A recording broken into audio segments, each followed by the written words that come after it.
going on, Jerome homies? It's time for another Viking 7-round mock draft on this beautiful Monday. So, scenario, again, because this is not Nam, there are rules here. Kirko leaves. Roll with Nick Mullins as a bridge quarterback, and also maybe get something out of Jaron Hall. Who knows? JJ still signs his 3-year extension because he knows that there's a plan. That's right. Daniil resigned. With the cap going up and also not having to re-sign Kirk, there's going to be some money flowing around. Reisner resigned. Wandham resigned. Hicks, Powell running back. Harrison retires. And then the Miami contingent, Emmanuel Ogbah, as well as Xavier Howard come on in, giving a little bit of depth, a little bit of Flores experience on the edges as well as that cornerback. Plus, I don't know, maybe Roquan Davis, the nose tackle. Who knows, man? But diving on into this 7-rounder now. With Kirko gone, I'm going to make a move. We are going to make a move. We're going to find a groove. And what are we going to do here? So do we go all the way up? I think we may. All right. So Bears are probably going to be locked in, or they certainly will not trade with the Vikings because of the division. The Commies, I think, are going to take a quarterback at 2. So Patriots at 3 is the most likely spot. Now, again, you can only include 2025 picks, but we would be including a 2026 first-round pick as well. So that would be part of that. Also, we are going to include Thayer Thomas just because we feel like it. N'Keal Harry, back to where it all started with the Patriots. Why the hell not? So offer, trade, and enhance. Oh, they said no? I would. So I would laugh if we take N'Keal out of the trade and then they accept it. No. All right. So again, wow. Now we're forcing the trade. Whatever. All right. So again, in our world, it's 11, 2025 first round pick, 2026 first round pick. So it's not that. So start the draft. All right. So upset alert. Drake May at 1, Caleb Williams at 2. I think will be a combination of one of those two. I think it's more likely Williams 1, May 2. But, I mean, you know why we're here. You absolutely know why we're here. So we are taking the pride of LSU, the Heisman Trophy winner, the more accurate Lamar Jackson, ? No, Jaden Daniels is obviously a home run threat with his legs. But what I love about it is that he doesn't always look to run. Running is his last resort. He wants to throw the ball vertically. And, yeah, he had great receivers at LSU. Respect, Malik Neighbors. Brian Thomas Jr. Neighbors should be a top 6 pick at minimum. BTJ, probably a top half of the first round. But it's like, Jaden Daniels had weapons at LSU. He's going to have weapons with the Vikings. Things will be okay, baby. That's right. So, Jaden Daniels, welcome on in. You are a Minnesota Viking. And you are the father of this entire fan base. Let's go. All right, so now at 42, a couple of interesting spots. So Zach Frazier is there chilling. I like Zach Frazier because he plays with really good leverage, former high school wrestling champion, and he's basically Bradbury, a little bit undersized, super athletic, but he's got a way better anchor, which is important. Chop Robinson is there, but I feel like again, drafting for need keeps you drafting for need, but with Chop and Darius Robinson there, I mean, it's tough because again, in our scenario, we did sign Emmanuel Ogbah as well as re-signed Daniil and Wandham. Now, you can never have enough dudes who get the quarterback, sure, but in this spot, what's a larger need? So it's a balance of BPA as well as drafting for need. Now, Chris Jenkins is there just chilling, saying what up. Chris Jenkins is a stud for me. But it keeps coming back to Frazier, and Frazier can back up all 3 interior spots. I think that he would be an heir apparent for Bradbury and move on with life. So there you go. First you buy the house, then you buy the insurance. Feeling good. Feeling really good. It's a great day. Sun is shining. Do you know it's going to be warmer? It's projected to be warmer this weekend in the Twin Cities than it is in Las Vegas.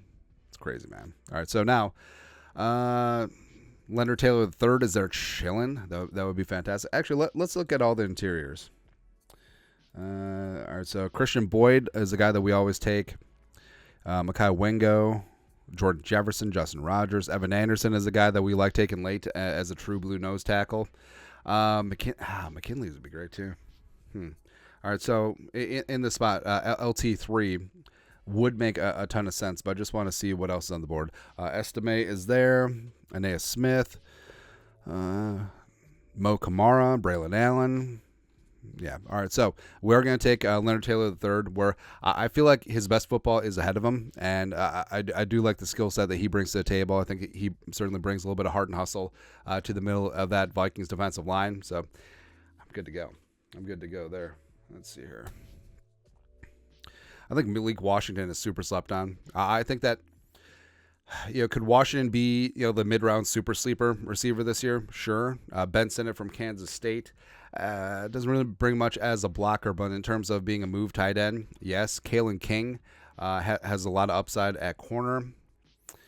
Grayson Murphy, the other UCLA edge rusher, is there. Trey Benson, Cooper Beebe, and BB accessories. We could just say F it. Just like triple down on the O-line, man. Taj Washington. Kirk needs a fast receiver. I do take Taj quite a bit, though. Yeah, we're trying to switch things up a little bit. Now, Sinnott would make sense. I really like Malik Washington. I think he's super smooth. And even though Powell is back, I think the Vikings may have to go a lot more 11 personnel, a.k.a. 3 wide receivers, with Hockenson up on blocks, probably for the pup, and you may want to bring him along slowly all the way through midseason. So I'm actually going to take Malik Washington. Again, super smooth, good hands. I think he's going to be really good. I think he's going to be great, man. Now, hell, we could take Taj Washington, too. All right, so we got 5 picks left here. J.D. Bertrand, solid meat potatoes, linebacker. Milton, no. Dylan Loeb.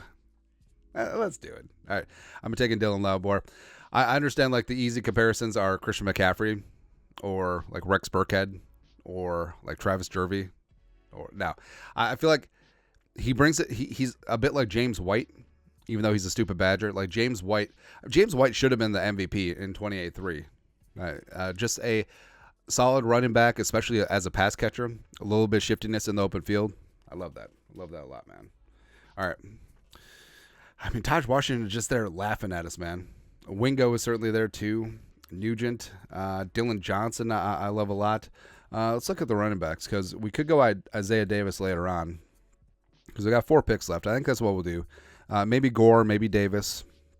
Yeah, we'll see. But in this spot,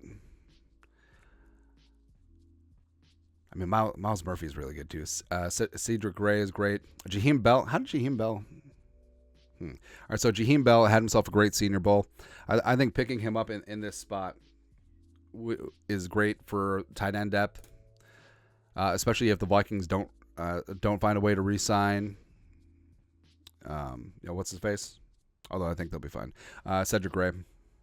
All right. Again, adding some meat and some heart and hustle to that middle of that defense. And Gray could eventually rise up. I think he'll be a plus special teamer to start.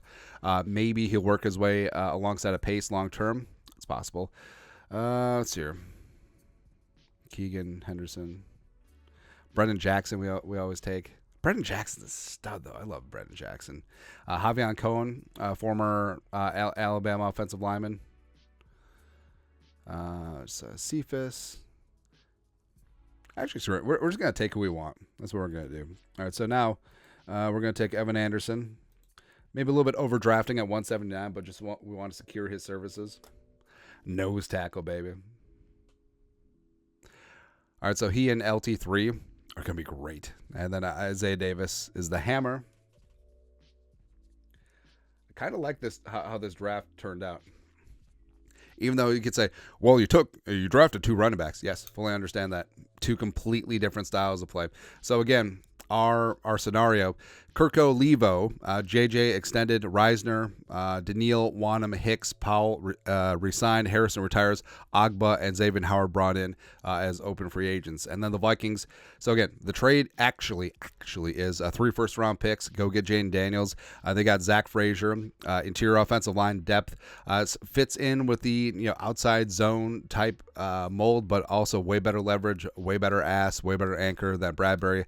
I think that, hell, maybe you can even look to cut or trade Bradbury. We'll see. Leonard Taylor III, as well as Evan Anderson, adding some size along the defensive line. Malik Washington, super smooth. I think that he's a guy that's really going to blossom at the combine, and I think that he may be the mid-round sleeper this year. I'm not ready to say like he's going to be Puka, But especially since the Vikings may have to put a pause on Hawkinson going 3 wide with JJ and Addison and Washington. I mean, that's pretty damn good. 2 running backs, Dylan Loeb, third round, a bit of a scat back, as well as Isaiah Davis, the hammer from your national championes, South Dakota State Jackrabbits. And so I think Loeb, Davis, Madison, as well as especially Ty Chandler, I mean, that's pretty damn good. And all you did was spend a 5th and 7th round pick. Jaheim Bell helping supplement some tight end depth. Cedric Gray is a guy that I really like a lot. I think he's going to work his way up, heart and hustle from special teams, then eventually maybe even start. Evan Anderson, we got an F. Don't care. Don't care. We're getting all of our size. Evan Anderson blew up the Shrine Bowl, so there you go. But the crown jewel, of course, is Jaden Daniels, quarterback of the future. Start him right away. Don't really care. He's got weapons all over the place. We're trying to secure him a better offensive line, and we'll just have a beautiful life. There you go. But that's it. A 7-round Vikings mock draft. You guys know what to do on this beautiful Monday. Skull production value.